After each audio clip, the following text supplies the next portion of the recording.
back. You're watching You know what? It's so beautiful we're going to stay out there. We're going to go to Telluride, Colorado, a place where most people go to ski, but not here. Not on ESPN2 Outdoors, not with Ken Ford and Tommy Nelms, the real guys. Here they are with their guide, Frank Smethurst.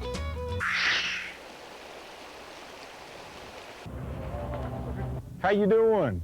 What would you say your favorite flies are? My favorite for Telluride, yeah. For Telluride, depending on the time of the year, the elk hair caddis works real well. I tell you what's neat about this kind of fishing along these streams is it brings back memories of when I was a kid with Ken.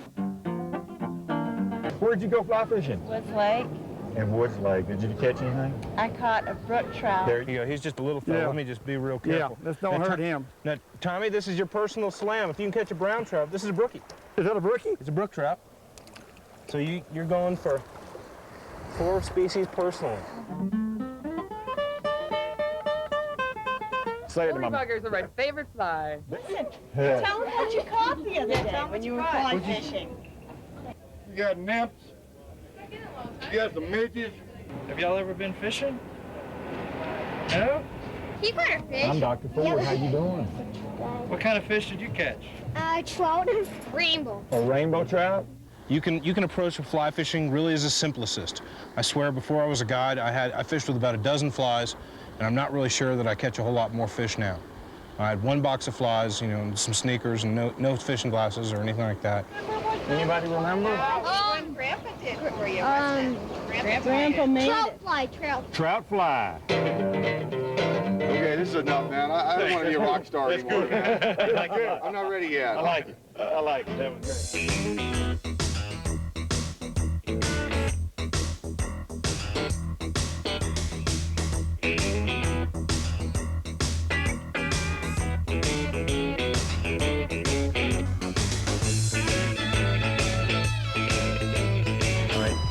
Got a lot of midges hatching, guys. In a little creek like this, you don't have to get real technical as far as match the hatch, but it's not a bad idea to include a little bit of the colors that you see on the bugs into the flies. Midge is a you know, any small fly that imitates a pretty generic bunch of insects that are related to mosquitoes but do not bite. They range in size from, say, about a 14 or a 16 all the way down to a just about invisible. Oh boy, I spotted the big fish. I spotted the big fish. He's up under the first limb up in here. He's way up in there. Yeah, there's a big fish holding up in there tight to those limbs. Just keep running it by those limbs. I'm gonna sneak in slowly. Yeah, and see if you can move him out to grab it. The guide is like a coach. You almost want him to be kind of your pal. You don't want him to be like the coaches we had when we were growing up. They were tough, mean guys. You were a little bit afraid of them. I don't want to be afraid of my guide. Yeah, go up about another 4 or 5 feet, and then you can just sort of go in and don't worry too much about the drag. It doesn't seem to be a big contributing factor to them eating it. Oh God! Just get it close again and he'll eat it again. Ken and I had found this rainbow that was rising at the end of this pile of sticks. And Ken looking for it. Is a right-handed caster. Oh. And he was throwing in there, and he had gotten the fish to eat, you know, 3 or come out and sort of move to it a couple of times, but nothing conclusive. You know, we didn't hook the fish. And I think the fish had gotten a little rattled, so he'd actually moved a little bit farther up into this pile of sticks. I think maybe we'll try another one, huh? Okay. You think? Sure. That rascal. Let me try. Yeah, you go get it. Go get it. Here you go. You do it.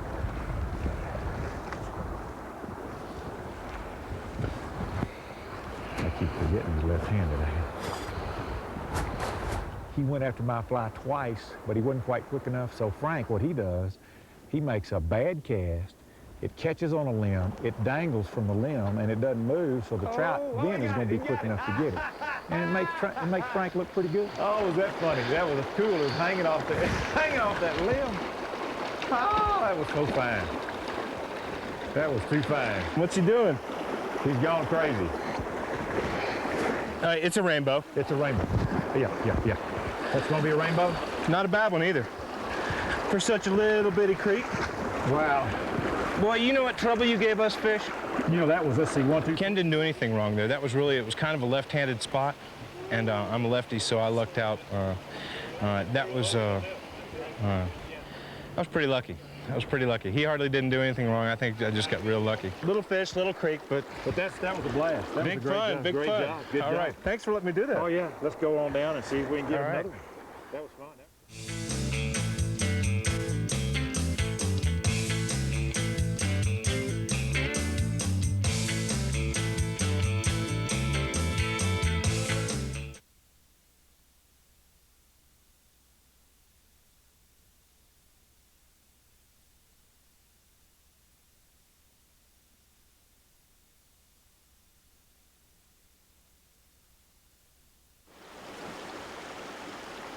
But the main thing that we learn, and we got to keep remembering, is that places to look for the fish.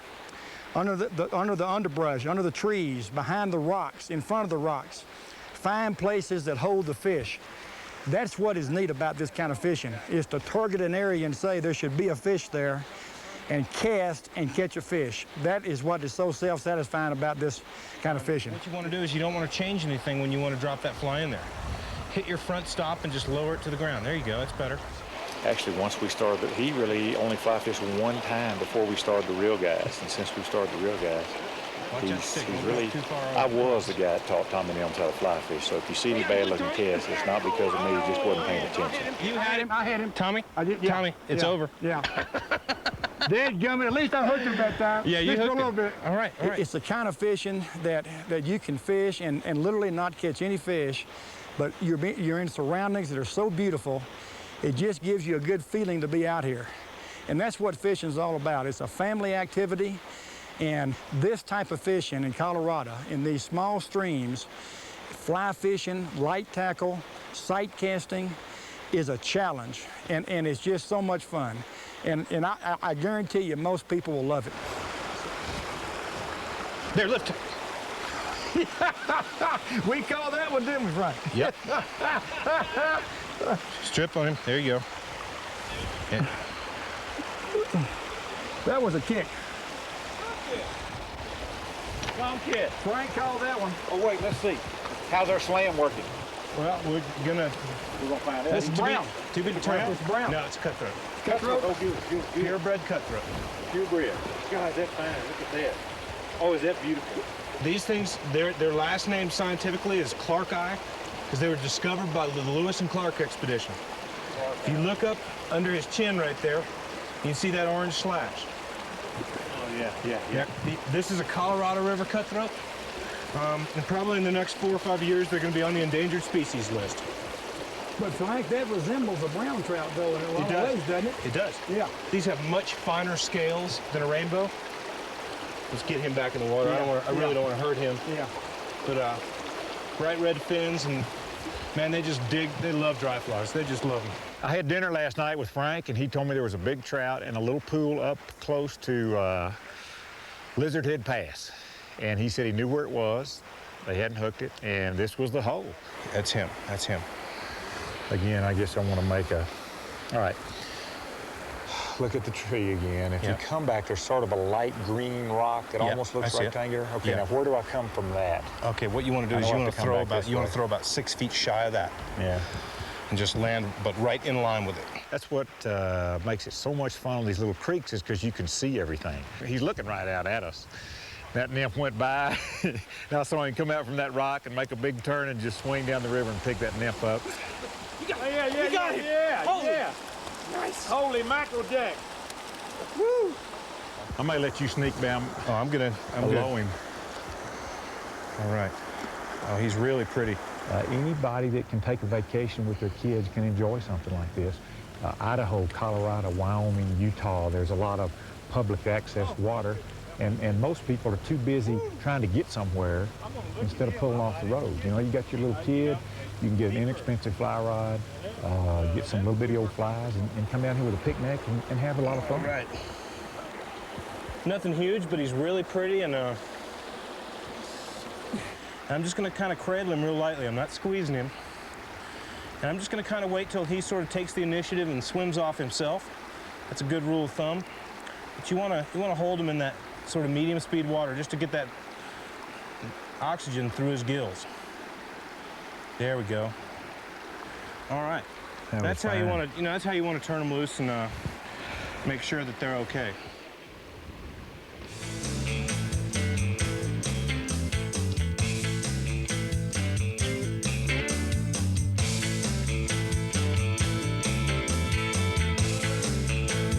I mean, you made it